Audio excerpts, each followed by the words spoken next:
Hey everybody, welcome to Trading the Close. My name is Gareth Soloway, Chief Market Strategist here at verifiedinvesting.com, and I'm about to dive into the charts for the end of the day as the stock market did see a pullback. Now, we started the day with a little bit of upside, a little bit of a grind higher, but it slowly faded throughout the day. When all was said and done, we saw the S&P ending down about 1/3%, the NASDAQ down about 0.6. Why?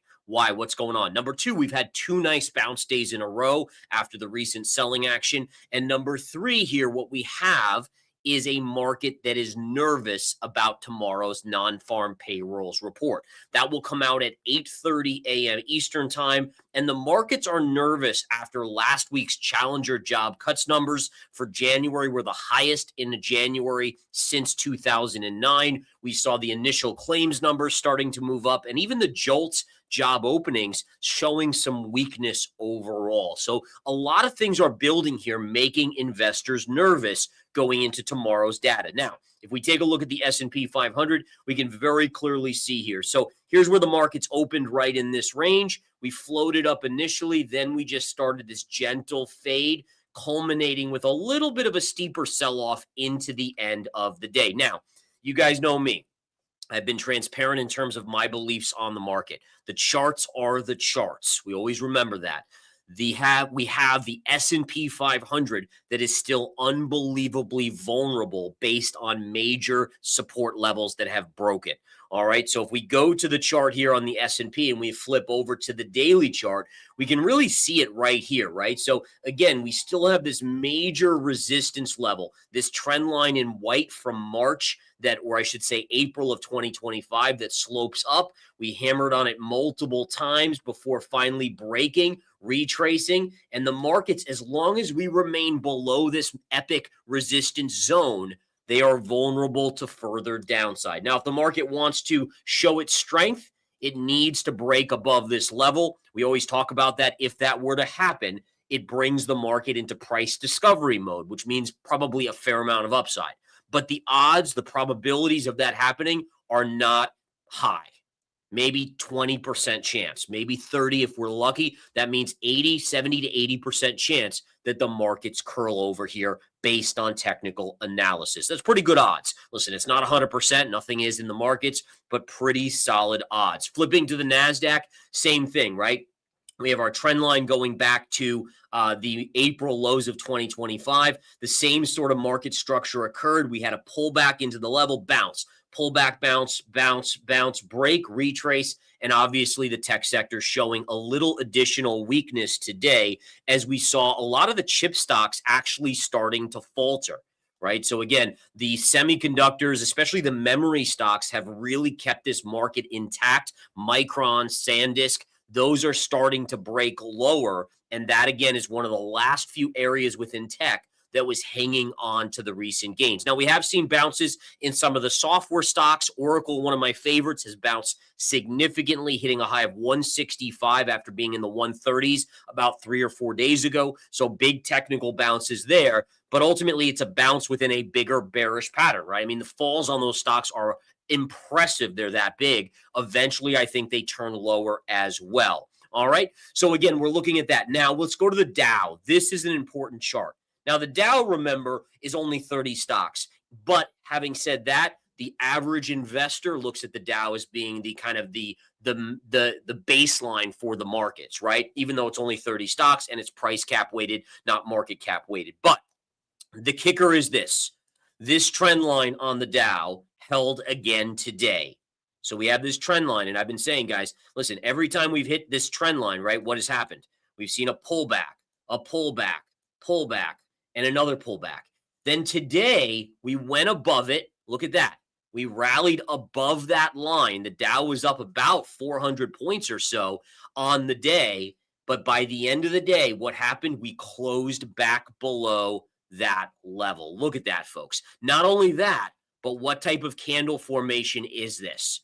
It is a topping tail. So again, I repeat, the Dow Jones Industrial Average just put in a topping tail while also ending the day below a key trend line. What that tells me is probabilities flipped even more so to a negative bias on the Dow. Now, the S&P obviously already had it, but they don't have topping tails. The Dow now has a topping tail. Now, listen, it could be interesting. The Dow could be weak tomorrow. Maybe the tech stocks rally. Remember, the Dow is kind of a defensive play. It has Home Depot. It has Walmart. It has these bigger kind of old school stocks that are, again, more defensive, which is why it's probably the only index here that's hitting all-time highs, because money rotation is going into it.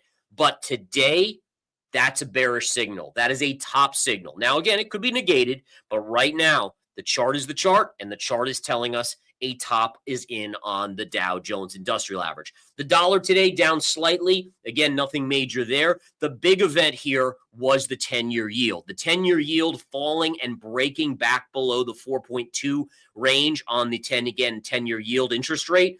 Now, it hasn't confirmed to the downside, but what does this down move tell us? All right, so think about it. If the interest rate goes down today, which it did, fell back below that key support, what is that telling us about expectations for tomorrow's jobs report? Is it saying, oh, it's going to be an amazingly strong report? No. What it's actually saying is that investors are anticipating a weak number, which would then push more likelihood of interest rate cuts. Therefore, the 10-year yield is already adjusting to the likelihood of weak data. Now, having said that, could the market be wrong? Could investors be wrong? And maybe we see it spike back up tomorrow. It is possible. But again, I point this out because we always talk about the market kind of dictating and telling us ahead of time what the news could be. We'll see tomorrow if the 10-year yield. Did the bond market know what this number was ahead of its release? We're going to find out. Okay, and that again will be released at 8:30 a.m. Eastern time tomorrow. 10-year yield today down to 4.14%. Now, flipping over to some earnings, Robinhood is falling. Now, Robinhood was already in free fall prior. It did get a little bit of a bounce the last few days. It is down again. Tomorrow, my trading level, and I'll go over these tomorrow in the game plan at 9 a.m. Eastern time, but this is going to be my huge level of support. Former pivot high at around $66 to $67. You can see how price rallied up into this. Look at this. So you have this high, then it fell right all down here.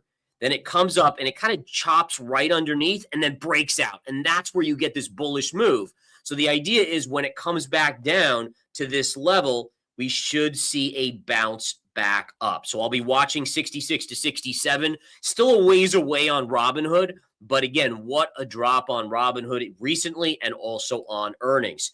Lyft. Lyft is getting absolutely crushed here in the after hours. Again, reporting earnings closed at just below 17, trading at around 14.50 in the after hours. Again, had a small bounce, but is down again. This is a pretty easy one, folks, in terms of the level. There's a gap fill right here, okay, at $13, and just above $13, there's the pivot low. And so what this does is it gives us 11. Do you guys see the gap fill? I always assume you guys know what gap fills are, but for those of you that don't, here's a close. A daily close was right here, and then price gapped up to this point here.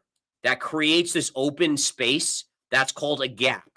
And the idea is in technical analysis is that when price comes back to that level, when it fills this gap, when price falls all the way into that level where it closed that day, technical analysis has shown us in countless examples that there's usually support there and a bounce. And so on a technical analysis basis, tomorrow, if we fall into this $13.25 to $13 level on Lyft, I will be looking to go long. All right. Next up, we have Net, which is Cloudflare, cybersecurity with AI. This is having a good little pop here. It's not a huge percentage move, but a solid move. You can see, again, the stock has been kind of under pressure recently, but bouncing up today. The only level I would consider shorting tomorrow at this point, you can very clearly see we have a high pivot right here at around $215 to $216, and then it tested and was rejected. So therefore, if it gets up there as a day trade only, I would look to short it. As a swing trade, I wouldn't look to short this until it gets up to about 250. Ford is inching up. Not a big move on Ford. Closed around $13.60. It's at $13.80. That's a very small move. Ford doesn't usually move too much on earnings. The only thing I would keep an eye on this is there's a nice trend line here that, again, if price were to fall tomorrow and break this trend line, this would yield a bigger move down. Now, right now, the stock is up above that level. So again, as of now, it's okay. but just keep an eye on this in case it turns lower tomorrow. That would be something that I would monitor. All right, let's go into Bitcoin. Bitcoin down slightly on the day following the trend of the market. So stock market was lower today by a little bit. Bitcoin, generally, we've seen it trade with the stock market with risk assets. The stock market rolled over. Bitcoin was down a little bit today. Having said that, Bitcoin remains with a bullish short-term pattern. You have this up move and this inside bar action, right? So again, in theory, we could continue like this. As long as we get this nice, tight little bull flag formation to hold, the odds are favoring an up move in the near term. Now, that doesn't mean there's a bottom in Bitcoin. Please understand that. All right. To me, I still think Bitcoin's going lower, unfortunately. I even have a few Bitcoin tucked away in my longer term portfolio, but I will add as it goes lower. Okay. Now, listen, it's all about allocation. So again, it's not a huge percentage of my overall portfolios, but I do have a little exposure to Bitcoin on the longer side, even though I think it's going to go lower as I will continue to dollar cost average, and that does come down. But near term, again, short term or near term would be slightly bullish, but the overall bigger pattern is still this consolidation, down, consolidation, and then down until proven otherwise. At some point, I do think it bottoms out. I think maybe, again, somewhere in this lower zone here around 53,000 would be interesting. Worst case scenario, if we get all the way down, the head and shoulders, this head and shoulders right here, it would complete its move, its measured move at 35,000. Again, not to say it's going that low, but that would be a completion of that pattern. Gold today, flat to negative, nothing going on here, but gold continues to stay resilient. The fact that it's so close to these recent highs is relatively bullish when you compare it to silver. Not that I'm bullish on gold right now. Again, I'm still kind of more neutral to bearish, but at least it's showing relative strength versus silver. Silver, look at how far away it is from its recent highs, where price is down here. This was its recent high. So you can see the difference here between the two metals. Gold is more resilient. Silver is still in a little bit of a trickier scenario.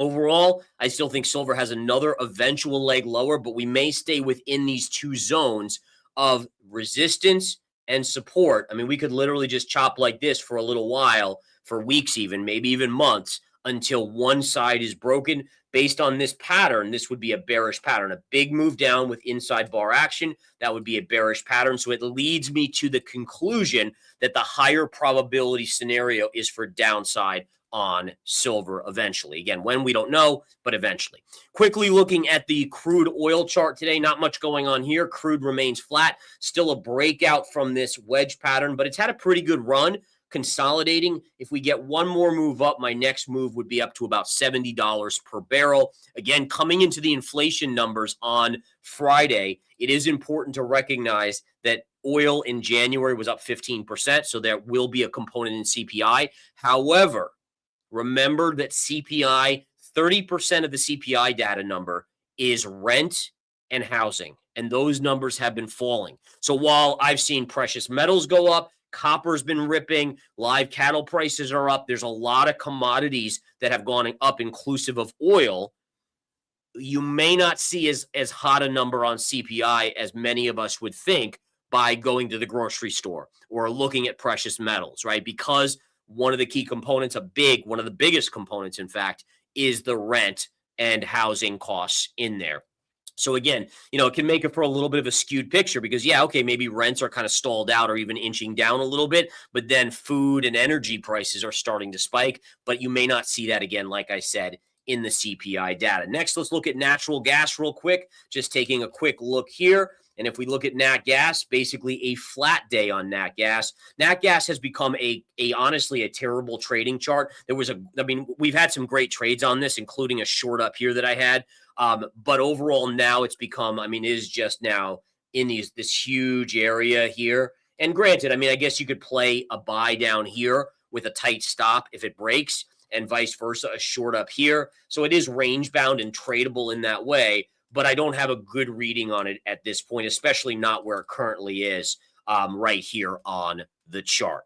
All right, so in summary, markets are into this big jobs report tomorrow, and then on Friday we have the CPI data.